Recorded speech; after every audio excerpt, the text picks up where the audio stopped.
Hi everyone, this is Ate Dol Dumundon at home.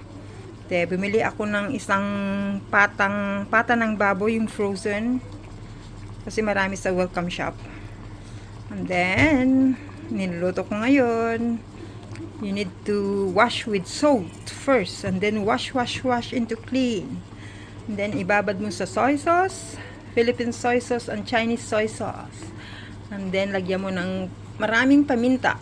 There, maraming paminta. There. And then may dalawang slice ng luya o tatlo. There. Saka ginamit ko yung bay leaves, hindi yung star anise. Kasi pag bay leaves parang western style. So, ito. Fry ko muna hanggang brown ang kulay yung balat.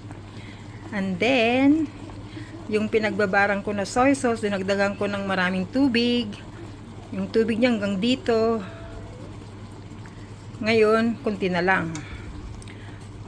Then, nagboil ako ng eggs. 4 yung eggs kasi 4 kami bukas. There. Then, pag malambot na ito,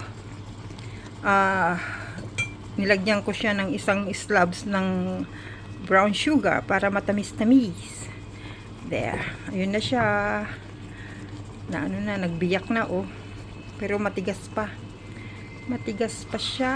There. Ito ang gusto ko oh. There. There. Kung ayaw mong gamitin ng bay leaves, star anise naman, yung Chinese style. There. Masarap siya oh. Manamis-namis. Dapat medyo matamis na hanggang sa lumambot. Pag lumambot na, you can slice into thin and serve. There. Nilagyan ko pala ng dahon ng laso na. Kaya masarap yung lasa niya oh. Yan. Dahon ng laso na. Tapos 4 na bay leaves ang nilagay ko. Tapos 3 slice na luya. There. Sarap-sarap. There. Kasi maliit yung lutuan namin. It's only for 4 people. There. Tapos, bumili ako ng talbos ng kamote with kamatis. May bagoong kami dito. Lagyan kami ng sibuyas sa luya. There. Then, lagyan ng bagoong sili. With little calamansi. Yun ang gulay namin pag kinain namin ito.